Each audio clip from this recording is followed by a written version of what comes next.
Good. What's happening, Deer Park history students? Mr. Moore here. Just want to give you a quick message about your projects. Hopefully today you are finishing up because today is our last work day that is designated in class. So you should be hopefully towards the bottom working on things like connections to other places, the setup, and works cited page. Let me give you a quick background about these. Connections, we talked about that yesterday in class, talking about how does Japan relate to other places, right? I did this one for India and China. Again, those are two places we talked about in class. Here's a direct comparison. Imperialism in India was related to that in China because British had an influence there too. Here's another connection. The opium produced in India was then sold to China. Those two things are directly connected. As far as the difference, imperialism is different in India because Britain controlled all of India, not just a sphere of influence like it did in China. Okay, India was completely controlled, whereas China had small pieces cut off called spheres of influences.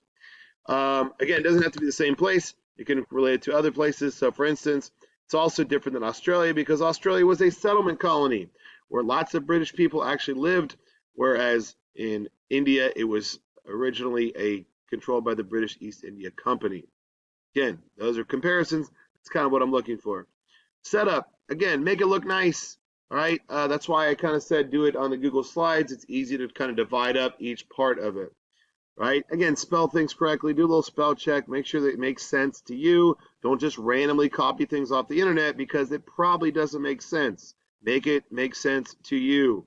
If it makes sense to you, it'll make sense to me.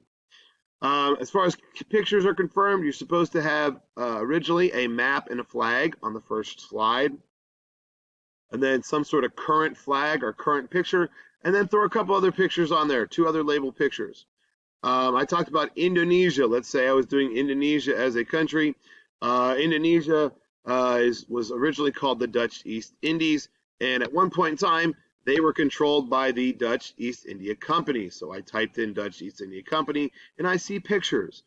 Mr. Moore, what's a good picture? I don't know. Find one that you think makes sense if you understand what it is. So I click on this slide, right, and I go to the website, and it talks about relieve the Dutch East India Company in the Netherlands. There's their symbol. There is a picture of a boat, and it's got the Netherlands flag. I take it, I copy it, and I paste it, which I've already done, paste it onto the slide. And I label it, hey, this is a Dutch East India symbol and a boat. Okay, very simple.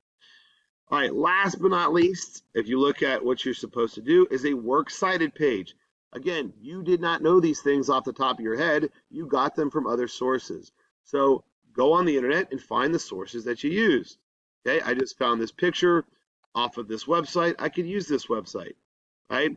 One that I said for pretty much everybody to use is the World Book Online. So go to the website that you looked and got most of your information from. You would copy that URL. So all I did is copied it. Okay, and then I go to the website called citationmachine.net, right? Which I had up here. Oh, I can find it. All right, so I'll type in citationmachine.net. Okay, comes up pretty easily. I already loaded up to MLA format. Again, I'm not too worried about which format you use, but MLA format. And then I typed in cite a website. I copy and paste that website into the search. Push the search button. A result is found. I hit cite. Okay, review the information. You can add more stuff if you really want to. Not that big of a deal. Click continue. Add any other information if you want. Again, I don't care too much about that. All right, and then it says create citation. There you go.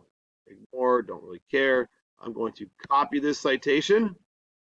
Good. Copy it. And then we could go back to my project and I would paste it onto my works cited page.